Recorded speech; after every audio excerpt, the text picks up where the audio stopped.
আমি এই উত্তৰ গুৱাহাটীৰ যি ৰুদ্ৰেশ্বৰ দেৱালয় ইতিহাসে কোৱাৰ ধৰণে ই অসমত মানে ভাৰতবৰ্ষত যদি আমাৰ পৰ্যটকে তাজমহল চাবলৈ যায় অসমত যদি তাজমহল চায় তেতিয়াহ'লে ৰুদ্ৰেশ্বৰ দেৱালয়লৈ আহিব লাগিব। ই হ'ল অনন্য আহোম ৰাজত্বকালৰ নিৰ্মাণশৈলীৰ এক অপূৰ্ব নিদৰ্শন ইয়াত দেখিবলৈ পোৱা যাব। ইয়াৰ যিখিনি মানে আহোম ৰজাৰ দিনত যিখিনি কৌশল ইয়াত দুটা প্ৰকাৰৰ মছলা ইয়াত দেখিবলৈ পোৱা গৈছে। এক প্ৰকাৰ হ'ল যিটো মাটিৰ কৰাল বুলি কয় মছলা, আৰু এক প্ৰকাৰৰ যিটো চূণ চুৰকি বুলি কয়, যিটো শিলিখা, মাটিমাহ, আগত যি বৰালি মাছ, হন, এবিধ মৰাপাত জাতীয় এই বস্তুখিনি যিখিনি বনাইছিলে ইয়াত কিন্তু তাৰ গোটেই বস্তুখিনি তথ্যভিত্তিক আছে। আৰু ইয়াৰ যিখিনি ইটাৰ প্ৰকাৰ প্ৰায় ইয়াত আমি 20 প্ৰকাৰতকৈ অধিক ইটাৰ প্ৰকাৰ দেখিবলৈ পাইছোঁ।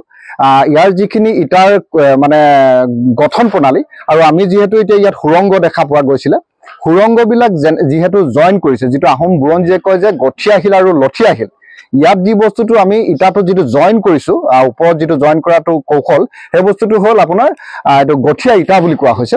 আৰু এই ইটাবিলাকৰ বৈশিষ্ট্য এনেধৰণৰ যে আজি তাৰিখত বিজ্ঞানে কোৱা মতে এই ইটাৰ প্ৰায় 1000 বছৰ আয়ুস। এইটো হ'ল ইটা বনোৱাৰ পাছত মিঠাতেলত ইয়াক ডুবাই ৰখা হৈছিল যাতে 1000 বছৰলৈ পানীয়ে ইয়াক নুশুহে। গতিকে ই হ'ল অনন্য, আৰু মানে ইয়াত বহুতখিনি অধ্যয়ন কৰিবলগীয়া আছে।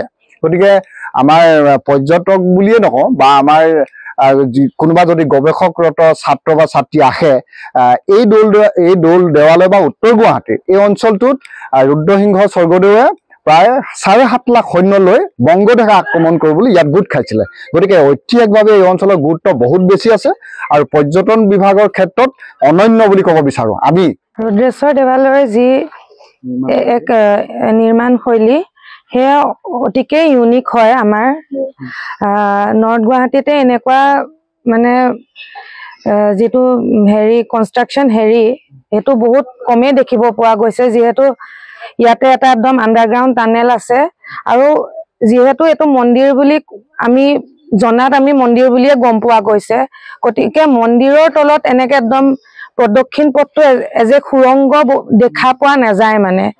গতিকে ইয়াত সেইটো বস্তু মানে কমপ্লিট ইউনিক। আৰু ইয়াতে যিটো ষ্ট্ৰাকচাৰটো মানে যিটো ষ্টেপিং পেটাৰ্ণ সেইটো বহুতখিনি ইউনিক হয়।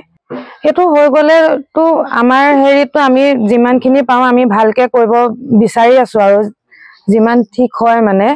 আৰু ওপৰতো আমি এতিয়া যেতিয়া আমি ইয়ালৈ আহিছিলো বা আমাৰ ডিপাৰ্টমেণ্টে হেৰিটো লোৱাৰ পৰা আমি ইয়াত কাঠেই পাইছো।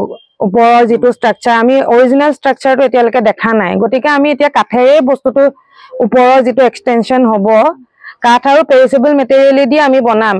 কিন্তু যদি ভৱিষ্যতলৈ আমাক কোনোবাই মানে ডকুমেণ্টেৰী মানে ৰেকৰ্ড দিব পাৰে যে অৰিজিনেলি এনেকুৱাই হয় বা ইটাৰে আছিলে বা যিহৰে আছিলে, তেতিয়া আমি হয়তো সেইটো পাছত কাম ল'ব পৰা যাব।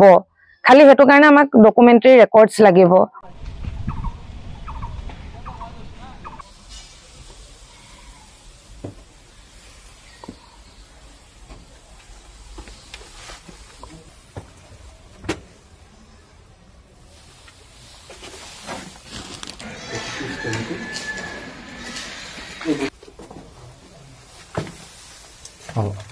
লাইটটো মাৰি থৈ দিয়ক। ওপৰৰ পৰা আমি খুলি নিলো, আমি এনেকে আহিলো মানে এই পৰ্চনটো দি আহিলো সুৰংগটো। হয়, এইটো ইয়াৰ পৰা আমাৰ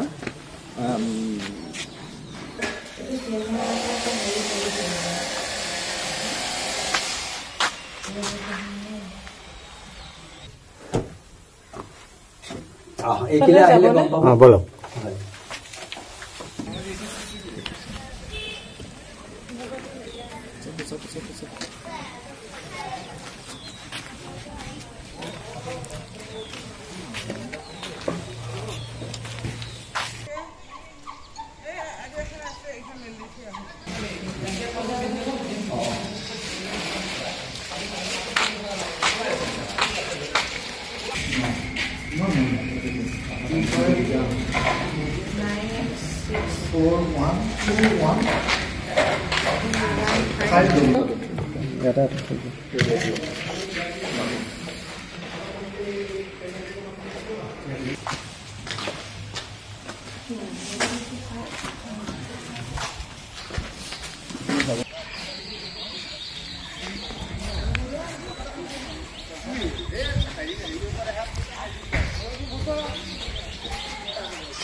আপুনি বিচৰা বাতৰি পাব কেৱল নিউজ 18 এপত নিউজ 18 এপ ডাউনলোড কৰিবলৈ স্ক্যান কৰক এই QR কোড গুগল প্লে ষ্টৰতো পাব এই নিউজ 18 এপ